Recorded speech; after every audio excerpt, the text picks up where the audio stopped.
Hello, everybody, and welcome to Thunder and Lightning Gaming, and welcome to Season 2 of Bopper Flop. For those of you who don't know, Bopper Flop is a cartoon theme song review show where I, Thunder of Thunder and Lightning Gaming, have a small discussion with Lightning from Thunder and Lightning Gaming about 5 different theme songs from different cartoons, and just as promised, the questions for Season 2 are different. So I will go over them right now. Question 1 is not actually a question. It's called A Brief History as Googled by Thunder. This is the part of the show where I'm literally going to go on the Wikipedia page of this television show and talk about when it came out, who wrote the theme song, stuff like that. Any little tidbits I find interesting.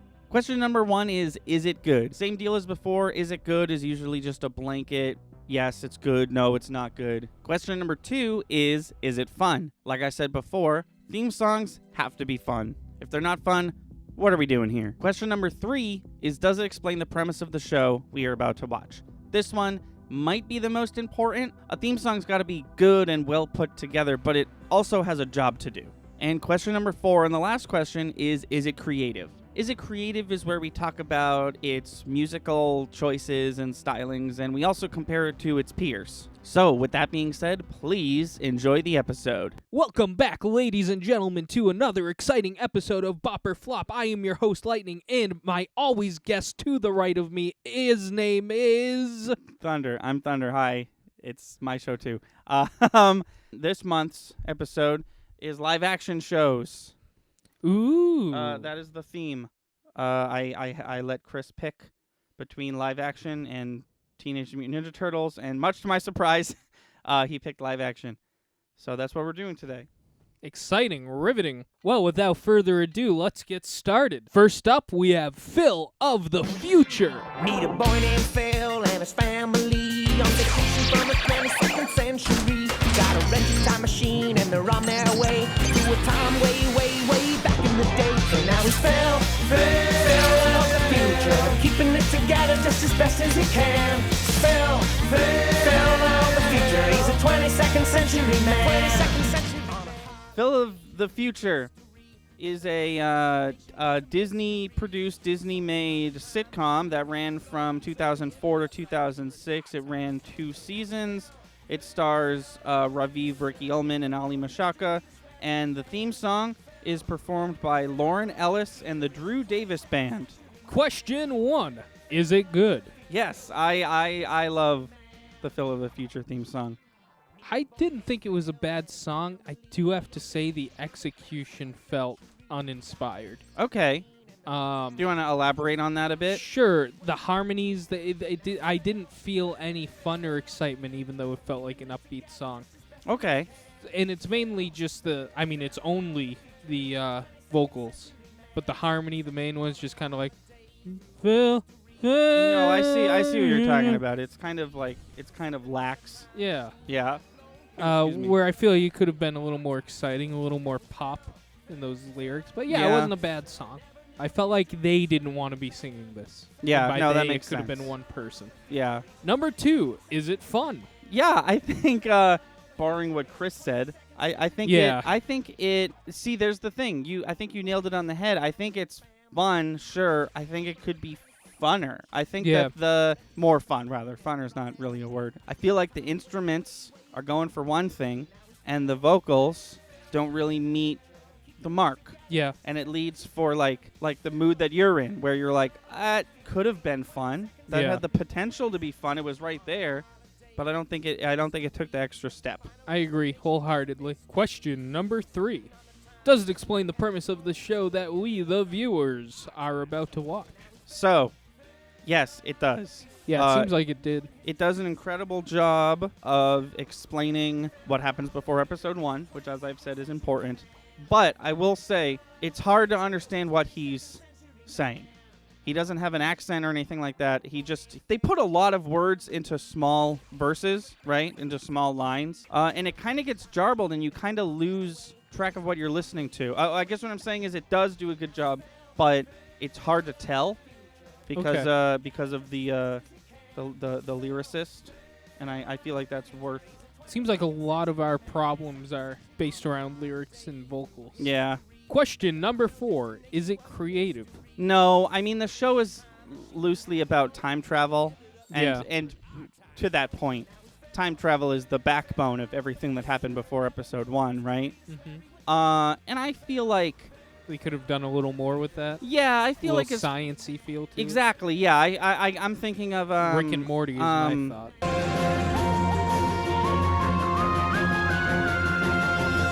Yeah, Rick and Morty's a good example. I was thinking of and it's not a theme song, but I was thinking of the song "Blinded Me with Science."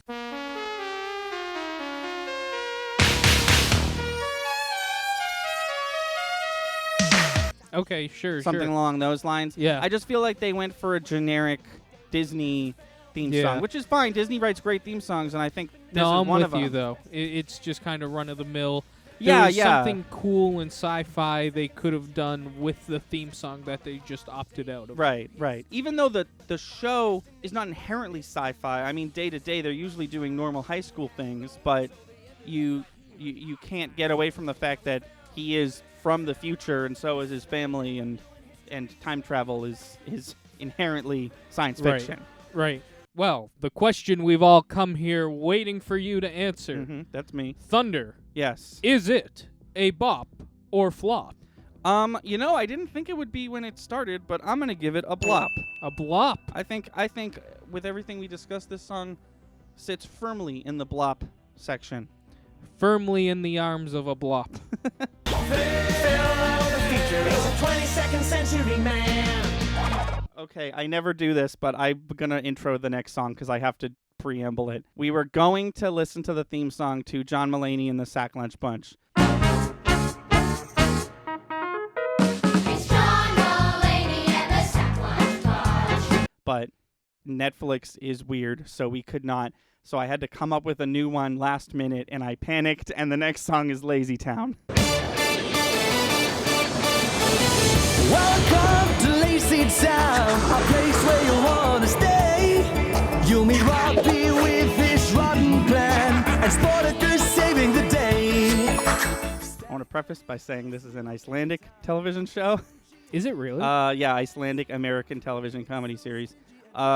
It lasted 4 seasons from 2004 to 2014, so it seems like they stopped and started again. Lazytown was created and stars Magnus Shaving, the person who plays Sporticus. And the opening theme is called Welcome to Lazytown, and it's written and sung by, I'm so sorry, someone named Jean-Joseph Snebjørnsen. I tried my best, I promise. Question number 1, is it good? No. Lazytown has a lot of music in it, Yeah. and I've listened to a lot of it, and a lot of it's pretty good. I don't care for the theme song. I sort of never have. Do you know what it kind of made me think of? What? I was watching it and I was like, this theme song clearly does not fit the show we're watching. Right. It felt like, oh, no pun intended, lazy anime intro that somebody just didn't put a lot of time into. Yeah. Because of course the joke of the show is it's called Lazytown, but this show is about like exercising and Yeah. there's like a sports superhero who like his kryptonite is eating sugar and stuff like that. Is it really? Is that what his whole deal is? Oh yeah, he's like an athlete. He's a superhero because of how healthy he is. Awesome. But yeah, I was just listening to it like, this is a little too hard rock for these puppets I'm staring at. Yeah. Oh yeah. Also the puppets. I forgot about them. That's my 2 cents on it. Is it fun? Yeah. I mean, that being said, it is fun. It starts pretty like low key, and then towards the end, it really has the like get up on your feet, jump around type thing. Yeah. That the whole show is trying to go for, with its its promotion of exercising and being healthy and stuff. So yeah, I'd say given that, it's pretty fun because it's a fun show, right? And if the show is fun, the theme song also has to be fun. I just personally don't like it. Okay, I'll give you that. Does it explain the premise of the show that we are about to watch? No, it does the thing. I hate when they do this. They just explain the characters. They spend way too much time being like, let us introduce you to this character. Here's his thing. Moving on to the next character. And they do, at the end of the theme song, they do have the whole, like, I believe at one point someone says, no one's lazy in Lazytown or something like that. And like, sure, there it is right there. There's the premise. And we do get the whole Stephanie is new in town, which is what happened before episode 1. But I'm the more we do this, the more I learn that I'm hating the whole, like, Tasmania did it the worst, where it was like, here's all the characters one at a time. We're wasting theme song to tell you all about them. Yeah. Oh my God, there was like 50 characters in that one. Mm-hmm. What do you want to bet some of them were jokes, too? I've never watched Tasmania. I bet you some of them don't show up. I'd be pissed. Question number 4, is it creative? I'm going to say it's creative, but not in a good sense for this show. This song does not feel like it fits the show. It really doesn't. You said that, and I couldn't agree more. It's creative because there's not really many other theme songs like it, right? But given the subject matter of the show, I feel like it missed the mark. I can get behind that. And I think because of that, we're gonna docket some points in creative. The big one. The big BF. Mm-hmm. Is it a bop or a flop? It's a blop. 2 blops in a row, unheard of. Things are upside down here in Lazytown. Adventure's just a moment away. Next up, we have Happy Days. Sunday, Monday, happy days. Tuesday, Wednesday, happy days. Thursday, Friday, happy days. The weekend comes, my cycle hums, ready to race to you. These days are all happy and free. These days are all, share them with me. Happy Days lasted for 11 seasons, and it ran from 1974 to 1984, and it stars just a whole bunch of super famous people, including but not limited to Ron Howard, Tom Bosley, and Henry Winkler. The Happy Days opening is called Happy Days, and it is performed by Jim Haas, and it was written by Norman Gimbel and Charles Fox. Question number 1. Is it good? Yes. Yeah, I'd say it's a good one. I love the Happy Days theme song. Yeah. It fits nicely in that, like, it's old, right? But it's really good. I don't know how else to say it. So I feel like sometimes the old ones are like, it's old. But this one's like... Well, it did a lot of the things I wanted to do, but I kind of don't want to explain them all in this. Is it good? I'm just going to simply say I agree. Oh, okay, There's a yeah. lot of cool things. No, yeah, it's really good. I've always liked this one. Question number 2. Is it fun? Yes. Yes, it's very It's fun. definitely fun. I have the opposite reaction I had with Phil of the Future. Yeah. Whereas it sounds like everybody's enjoying making this theme song. Yeah. As far as this episode goes, as far as the Is It Fun category goes, I feel like this one, like, is the best one. Like, I feel like this is the most fun a theme song can get, really. It's just a lot of fun, you know? Yeah. Does it explain the premise of the show that we are about to watch? No, it does not. No, it doesn't. So it's definitely a song that someone wrote and then they used it as a theme song. Like, I know it's called Happy Days and it was probably written for the show, but it gives off the impression of this is a song that someone wrote and we're using it as a theme song, because it doesn't explain the show in any regard whatsoever. No. It talks more about summertime, being on vacation, having the weekend off of work, hanging out with your sweetheart, getting 5 cents ice cream down at the pier. I guess I really wanted to save everything for Is It Creative? Okay. I know I said I had a lot to say and then I didn't say anything. No, that's fine. Here it is. Is it creative? Yeah, do you want to take the floor? Yeah, I do. So one thing we've learned on this show, at least for cartoons, is that what we expect out of theme songs really generated from the 50s and 60s. And this song, having come out in the 70s, going into the 80s, and the show is based on the 50s and or 60s. It really did a great job of bringing you right into the time or the era that it's supposed to actually be taking place in. Yeah. And I thought that was phenomenal. The kind of doo-woppy harmonies were awesome.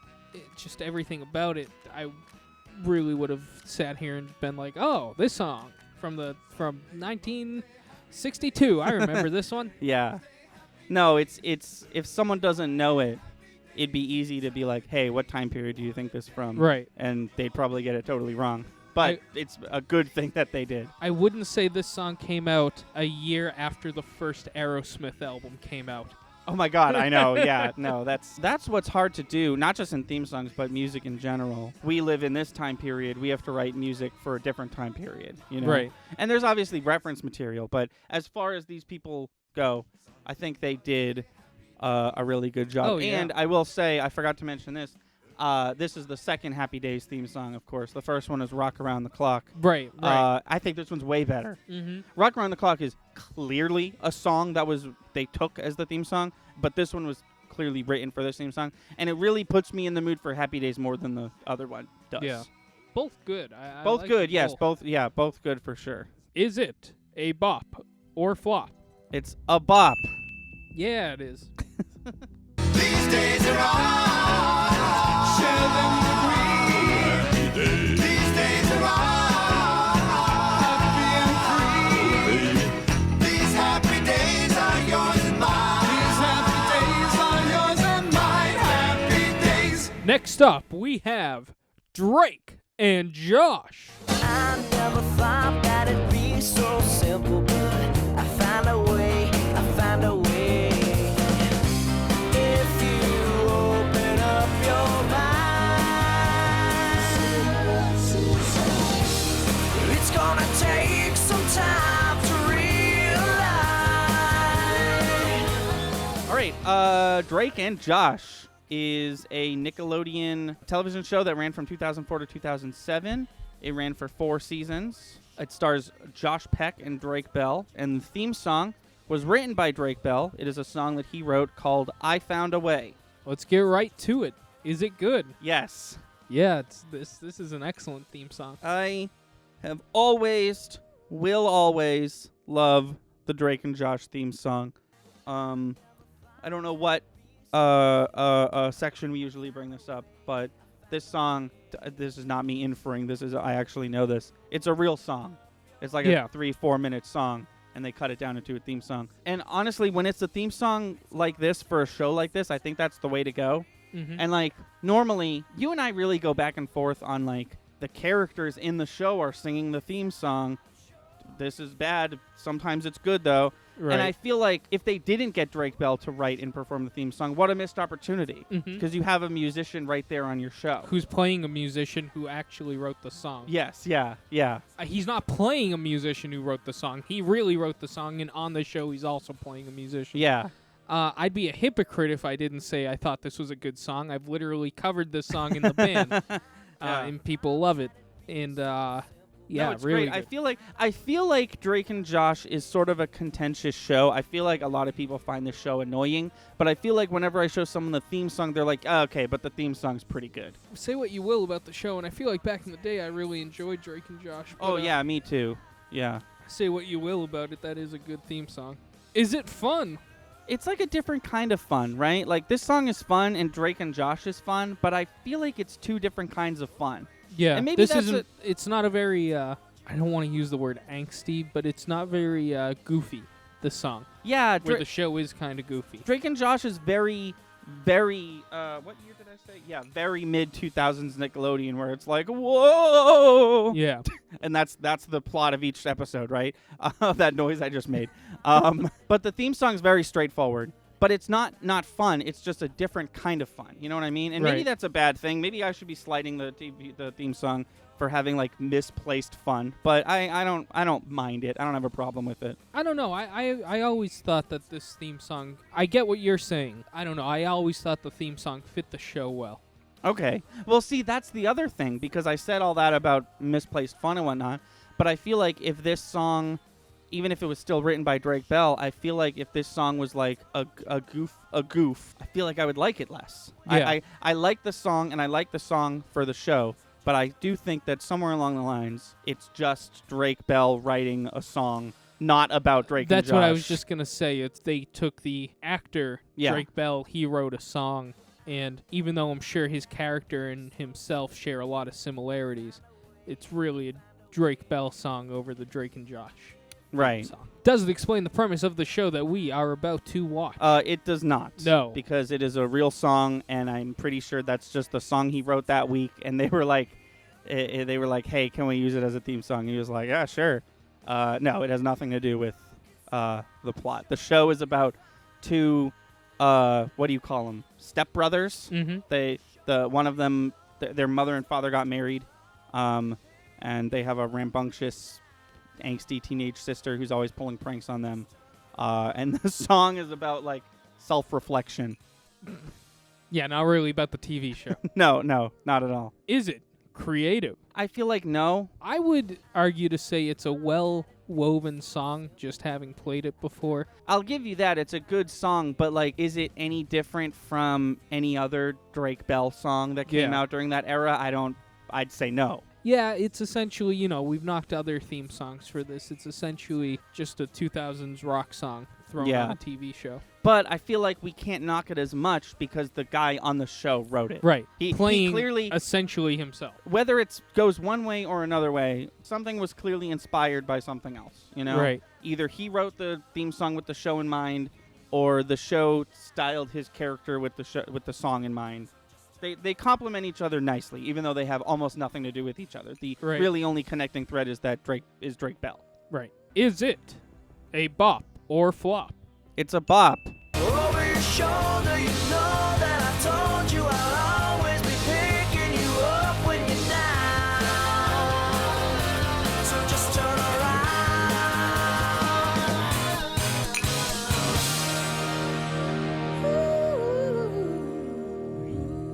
Up next, we have Power Rangers Super Mega Force.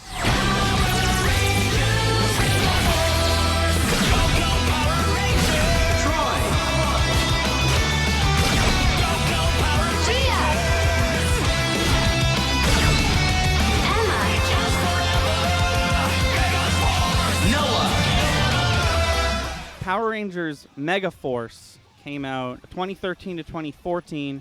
Power Rangers Super Mega Force is season 2 of that, and the theme songs are slightly different. If you listen to both of them, you will find differences. Okay. I wanted to pick Super Mega Force because I like it more. Show was, of course, created by Haim Saban.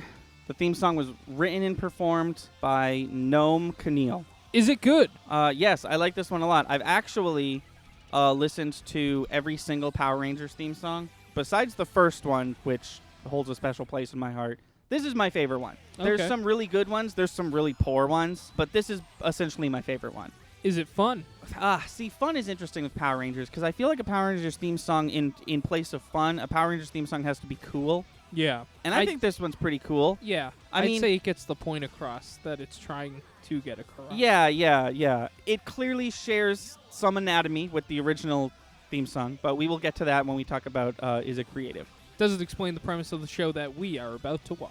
It doesn't, but it almost doesn't have to. This is the 18th season of Power Rangers. Jeez. If you are watching this, you know what Power Rangers are. Yeah. There's no premise more complicated than 5 teenagers fight crime, and it's going to be a villain of the week, big puppet monster, and Yeah. they're going to sort of punch it, and then they're going to go, us teens. Credits, It doesn't. No, it just it does the usual, let's just say the name of the show and the name of the characters, but it didn't have to. I think that's worth mentioning because I feel like this theme song knows its place in history. And I feel like the fact that they don't go into much detail in the premise is not only representative of the 18 or 19 theme songs that came before it, but it is also representative of the fact that it knows that if kids are watching Power Rangers, they don't need an explanation as to why they should be watching Power Rangers. Is it creative? This theme song does a thing that I know you don't fancy, and one could argue that it is not creative because most of it is just the original Power Rangers theme song. Yeah. Just again.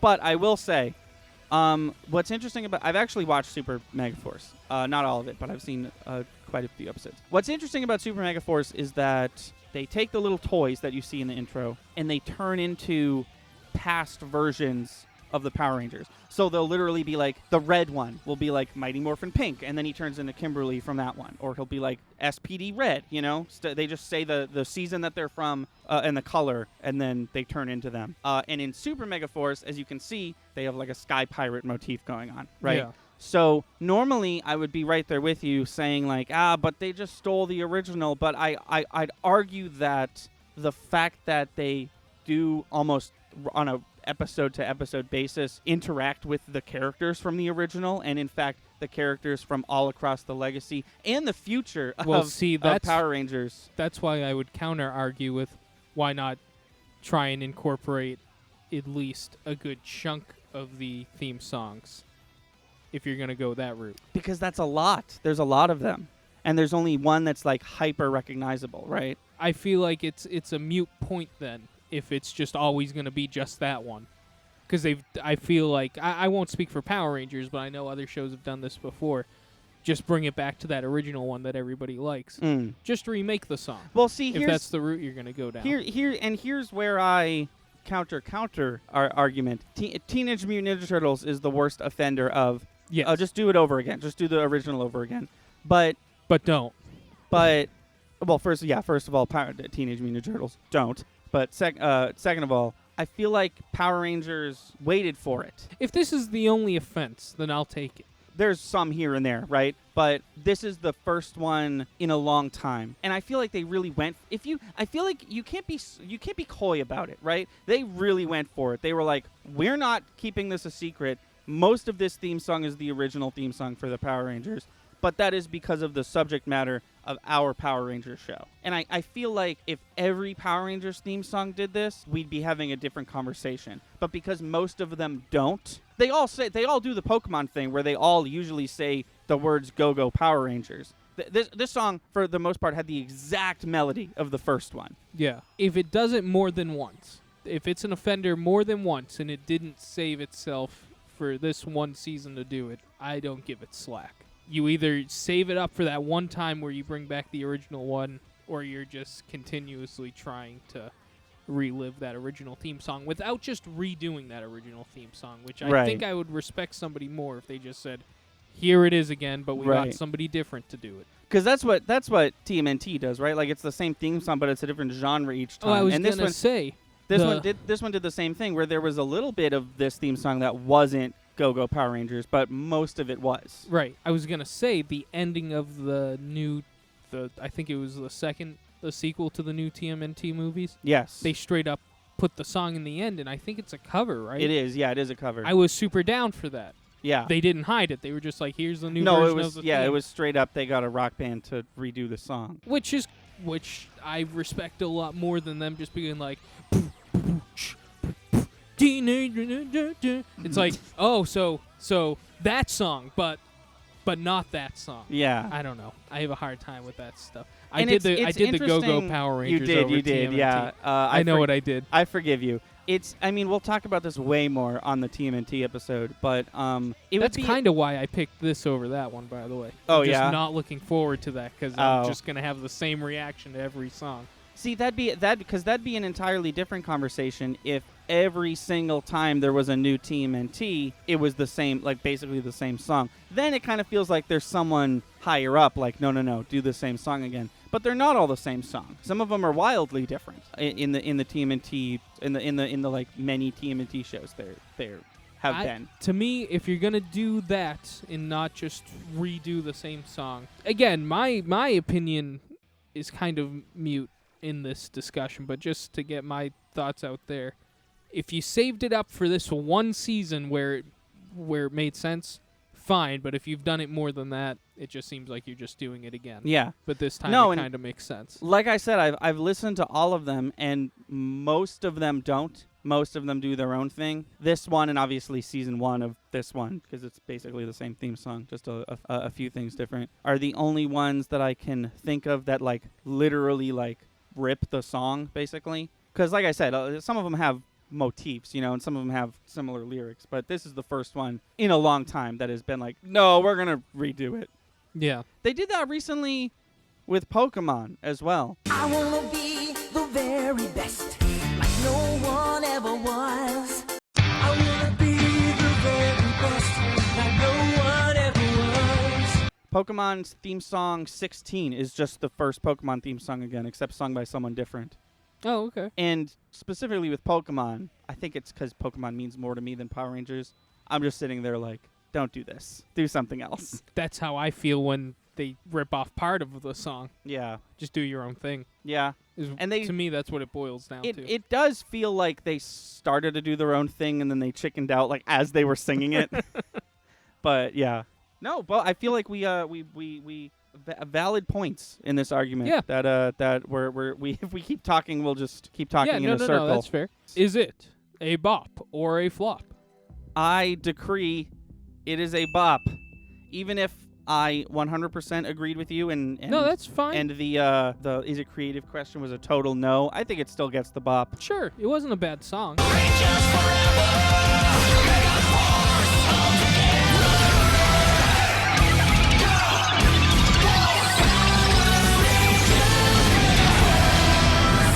Thank you, ladies and gentlemen, for sticking with us to the end of this episode of Bop or Flop.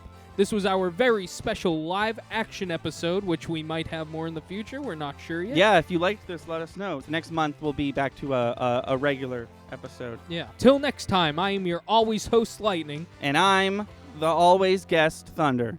Stay safe, stay clean, and we'll see you next time.